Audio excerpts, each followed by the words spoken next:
For Alabama now, is the tide rising a little bit?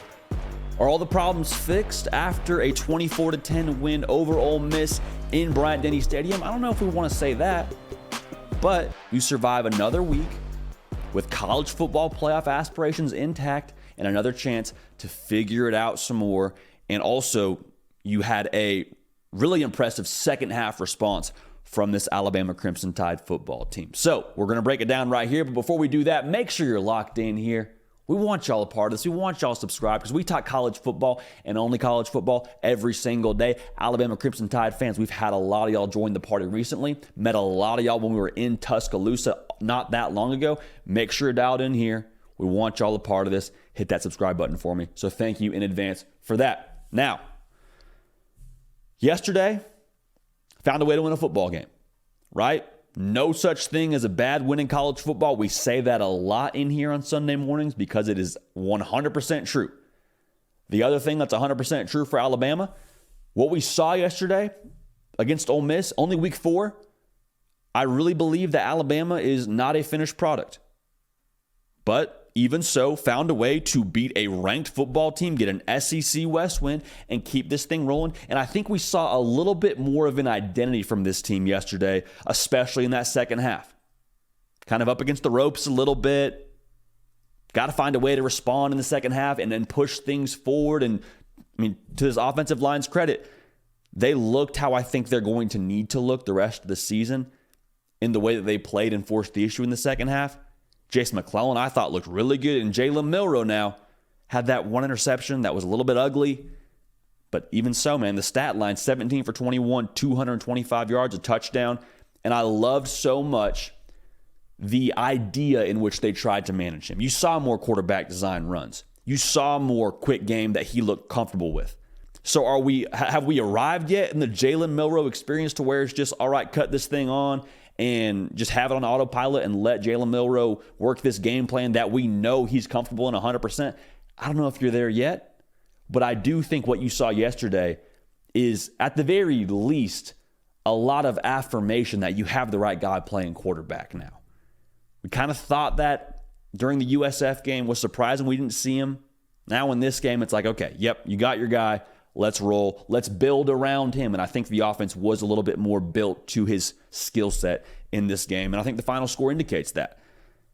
In this progress phase that Alabama is going through right now, as they continue to kind of take shape, I think you're going to have to lean on the quarterback a little bit more than maybe you originally thought you might, until the offensive line is just a solid piece of this equation. Until you know week in and week out, hey, we're getting this kind of output from the offensive line. Jalen Milroe, you kind of just manage this operation. I think now you got to kind of have a little bit more in the run game from Jalen Milroe. I think you need him to be a little bit more efficient like he was yesterday. It may not be what you need from him long term. You might need that from him when it comes to the college football playoff and the SEC title game, but I think in this progress phase, you're going to need to lean on him a little bit more than I think you expected to lean on the quarterback position right now during this season. Now, I'll say this too. The defense now, since that Texas game, I mean, it's a small sample size. It's USF. You don't want to read too much into that. But yesterday against Lane Kiffin, they tried to do what Texas did to them in Bryant-Denny with all that pre-snap movement. I was really impressed with the defense yesterday.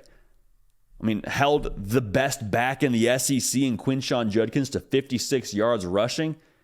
Answered the bell time and time again. I mean, held them to 10 points, and one of the best offensive minds in my mind in college football in Lane Kiffin. Like, I think at the very least, you're starting to see this thing take more shape. I think you're starting to see, like I talked about with this team as a whole, take more of an identity. And like I said, at the very least, you have something to build on now. You have something you can hang your hat on and say, this is a good defense.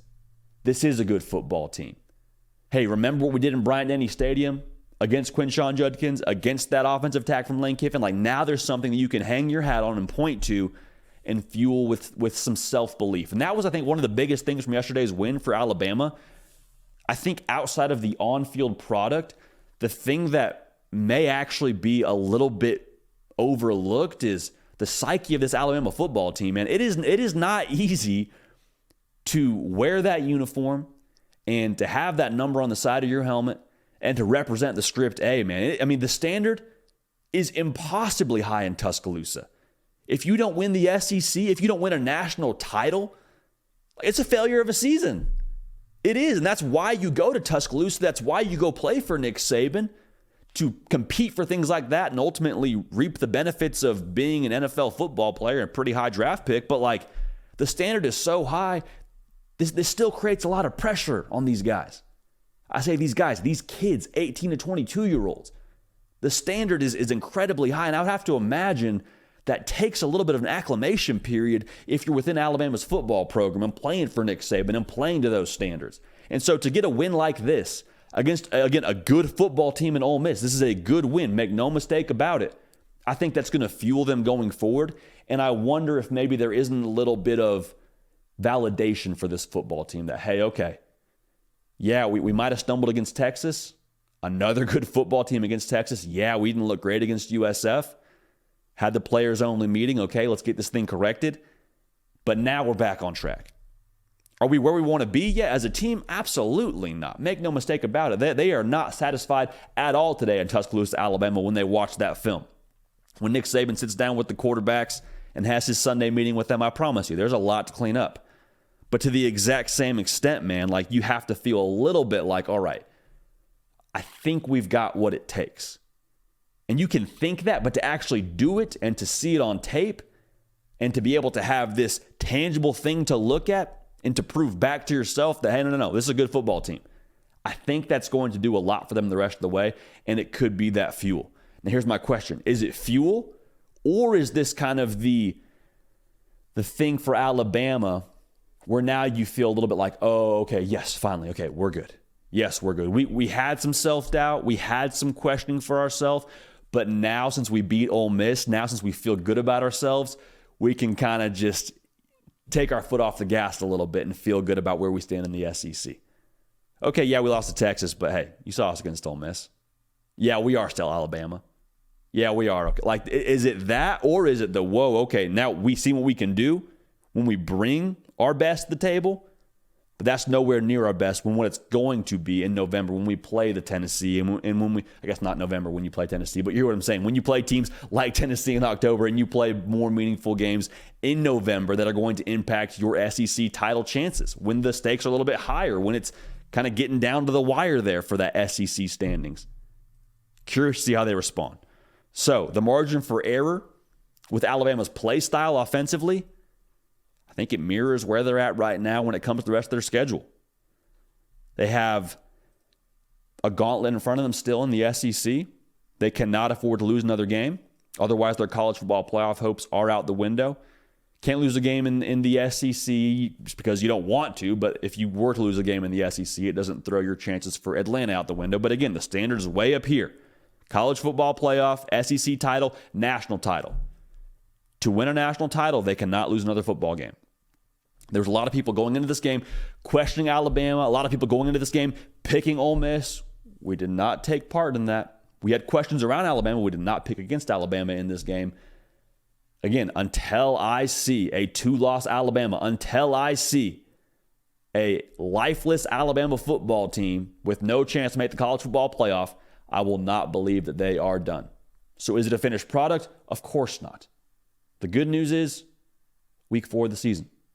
We're a third of the way through this thing. There's a ton of runway, ton of room to get better with all of your goals in front of you, and you got a big, I think, validation win for your football team yesterday against Ole Miss. So we're going to keep an eye on this thing, keep an eye on Coach Saban and the rest of his football team, what they got ahead of them. But I would not count out Bama just yet, especially after what we saw yesterday. Make sure you're locked in here. College football every single day. Alabama fans, we want y'all subscribed here, want y'all a part of this community. So thank you in advance for that. We love y'all. We appreciate y'all. We are going to keep this party rolling. I promise you that. We will see y'all next time. Hey y'all, thanks so much for watching. Subscribe to the channel here to make sure you don't miss an episode of The Hard Count. Also be sure to check out other videos on the On3 YouTube channel.